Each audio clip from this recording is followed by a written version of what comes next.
Ketika kita duduk dengan tenang dan memperhatikan apa yang terjadi di dalam dan di luar kita adalah seorang pengamat. Kemudian kita menunggu dan mengamati apa yang terjadi. Pada akhirnya kita menyadari bahwa segala sesuatu datang dan pergi. Ketika terjadi sesuatu yang tidak Anda inginkan, yang bisa trigger Anda untuk marah, apa yang Anda pilih? Ketika suami Anda atau pacar Anda ngajak berantem, apa yang kamu pilih? Kamu punya kekuatan. Kekuatan apa? Kekuatan untuk tidak bereaksi. Coba lihat, sungai tidak bereaksi, lautan tidak bereaksi, langit tidak bereaksi, tapi mereka punya kekuatan yang paling kuat di alam. Kamu sebenarnya juga sama. Kamu juga bisa kuat seperti mereka. Kamu harus tenang, mempunyai kekuatan yang sangat besar. Kemampuan kamu mengamati secara dalam. Kadang-kadang meskipun kita terlupa untuk mengontrol diri, kemudian kita bereaksi, ya tidak apa-apa juga, karena kamu akan belajar dari apa yang saya bagikan tentang dunia ini, yang seringkali mendorong kita untuk merespon secara langsung dan bereaksi secara impulsif.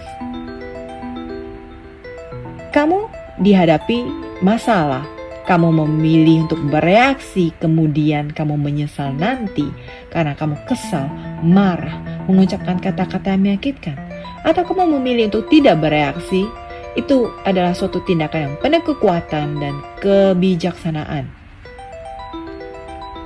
Situasi yang bikin Anda frustasi, Anda punya dua pilihan. Kamu bisa bereaksi secara emosi berdasarkan apa yang kamu ingin rasakan, katakan sekarang juga. Terus sesal kemudian hari karena udah ngomongin yang terlalu tajam sama your spouse, your husband. Atau Anda mau mengambil langkah mundur, memberi diri sendiri sedikit ruang untuk berpikir sebelum merespon. Ruang antara apa yang terjadi dan bagaimana kita memilih untuk merespon. Itu adalah kebebasan kita. Disitulah kita memiliki kekuatan untuk membuat keputusan secara sadar tentang bagaimana kita harus bereaksi.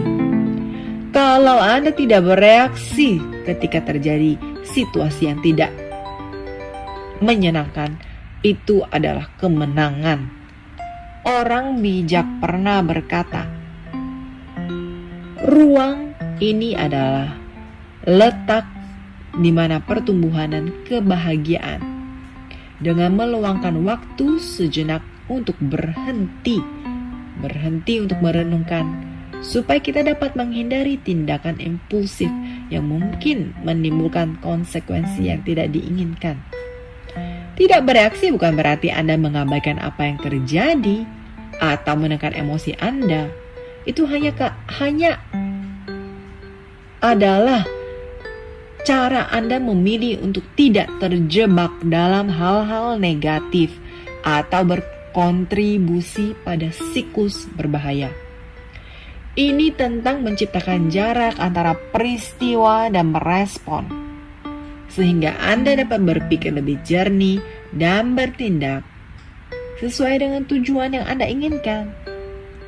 Kalau kita memilih untuk tidak bereaksi secara impulsif, kita melepaskan diri kita dari pola-pola negatif yang dapat menjebak kita untuk menghindari dan menyatakan atau maki-maki atau mengeluarkan kata-kata yang menyakitkan yang dapat merusak hubungan. Dan kita mencegah diri kita sendiri dari hal tersebut. Mengambil jalan yang tidak pernah kita inginkan. Kalau kita bereaksi, kadang-kadang kita sebenarnya cuma karena marah jadi mengeluarkan kata-kata yang enggak sepantasnya lagi. Itu kan bukan jalan yang kamu inginkan. Kita selalu pengen relationship yang baik, benar nggak? Sebaliknya, kalau kita memegang kendali dalam kehidupan kita sendiri dan menjaga kedamaian batin kita, kekuatan dari tidak bereaksi mampu menghentikan penyebaran hal negatif, konflik, mungkin malah bisa mengatasi perselisihan kecil. Kesejahteraan dan kebahagiaan kita itu terlalu berharga untuk dikorbankan demi kepuasan sementara. Kalau Anda memilih untuk tidak bereaksi, maka Anda menguasai emosi diri Anda sendiri. Memupuk kualitas seperti kesabaran, pengertian, kasih sayang. Yang penting untuk membangun hubungan sehat dan pertumbuhan. Itu kan poin banget ya.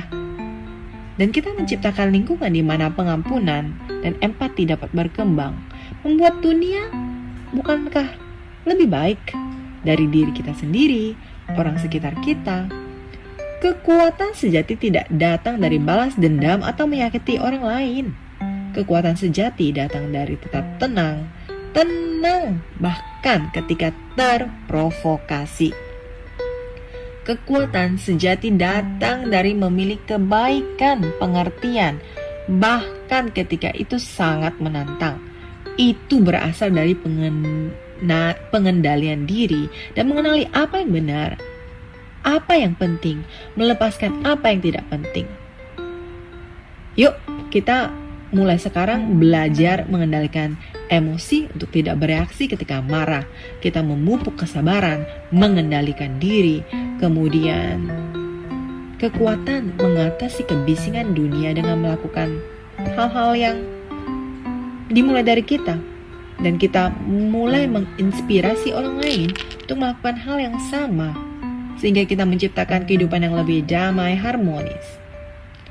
Terima kasih atas kebersamaan Anda hari ini. Thank you.